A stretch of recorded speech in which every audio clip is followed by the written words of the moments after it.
Hello everybody, Shinjo here, welcome back to the channel, and today I'm going to be doing a shorter video. I am going to be ranking the Paradox Pokemon from Scarlet and Violet. This was a plan that I had for a long time, but I wanted to wait until after the DLCs were out so I could get more used to the new Paradoxes revealed, and also wanted to wait and see what was going to be next for Pokemon games. And unless I eat my words on this one, I'm going to assume that there is no Paradox Pokemon specifically in the new Legends ZA game. If there are, then I'll eat my words on that, but I wanted to wait until I was pretty confident the Paradox Pokemon are essentially obsolete.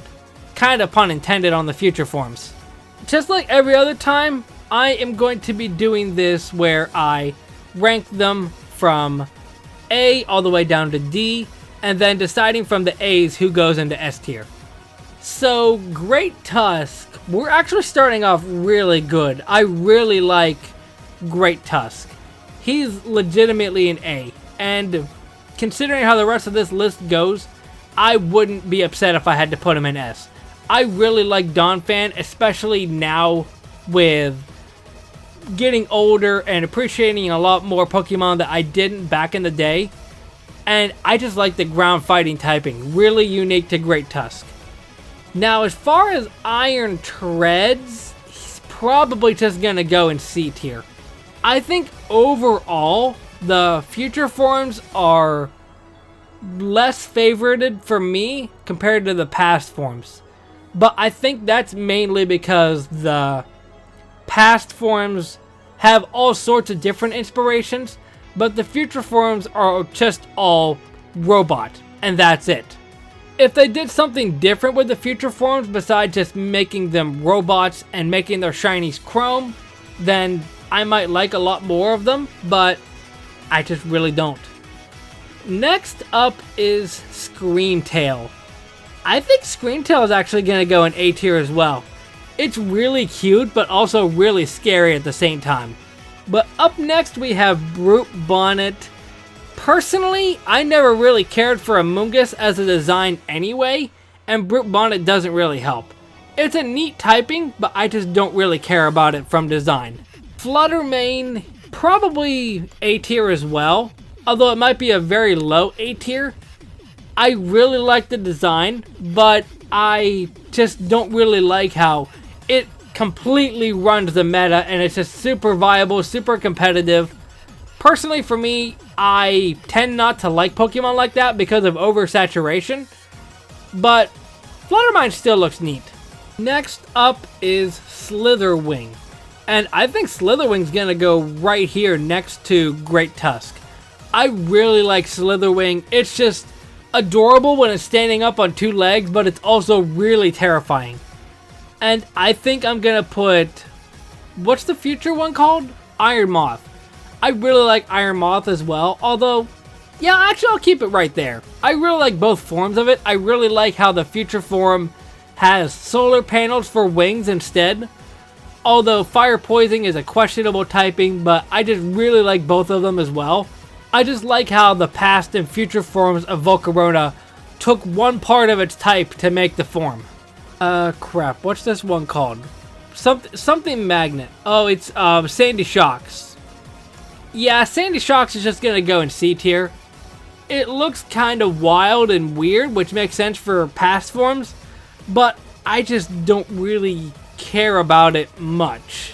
Iron Bundle, I think there's something to be said for just making Iron Bundle completely broken. Actually, I do like how they took his little tail and made it a water cannon, so I'll put it above Fluttermane for that. At least Fluttermane is just primal mischievous. At least they did something unique with the future Delibird.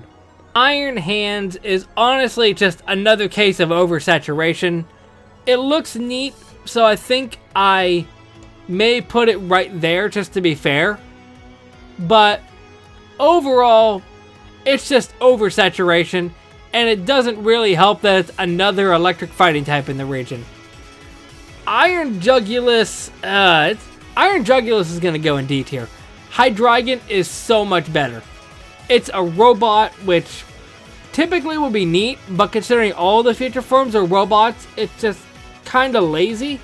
Not to mention they gave it the worst possible typing. Not just in general, but when you have a form like Hydreigon is dark and dragon normally, what they decided to do is make it dark and flying? I would have even accepted dark steel. Then we have, I think, what would be my favorite future form, and that is Iron Thorns.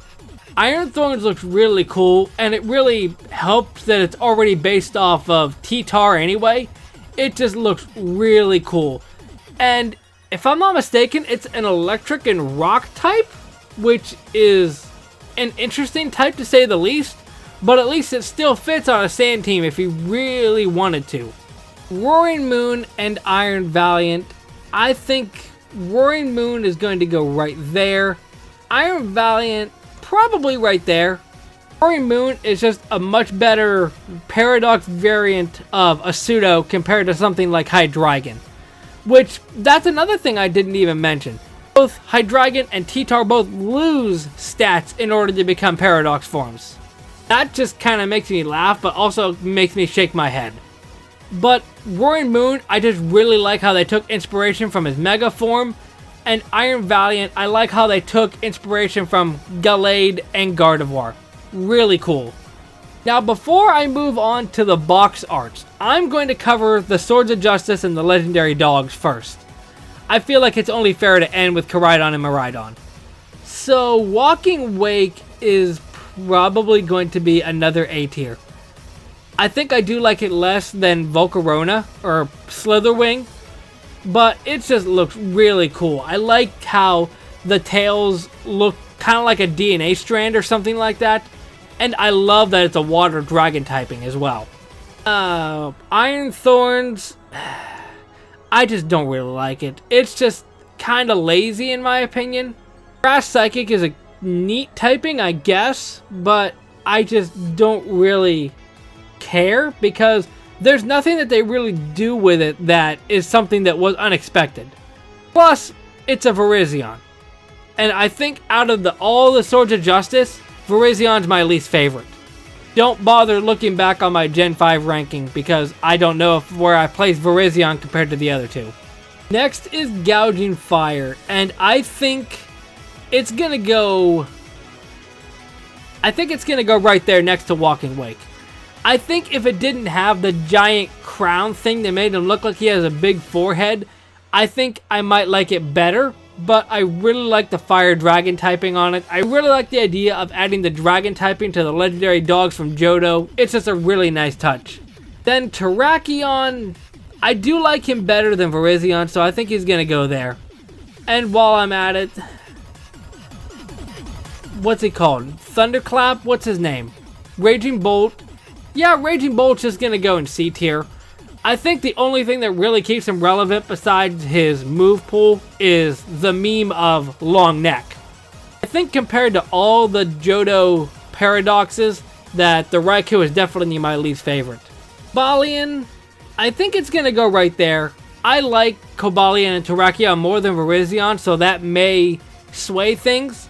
Next is Koraidon and Miraidon. And I know, just for starters, I'm definitely going to put them in A tier because I like both of their designs. Now the only question is where I place them after that. Actually, since we're at the end, Koraidon's going to go in S tier. Great Tusk is going to go in S tier. And I'm going to put Iron Thorns in S tier. Now as far as where Miraidon goes, I think it's going to go right here. I may regret this later and feel like moving things around, but I think this is how I feel about him, at least at the moment. Let me know what you think down below. Do you agree with my list? Let me know down in the comment section. Hit that like button for any other rankings that I do like this. I'll see you next time. Momentai.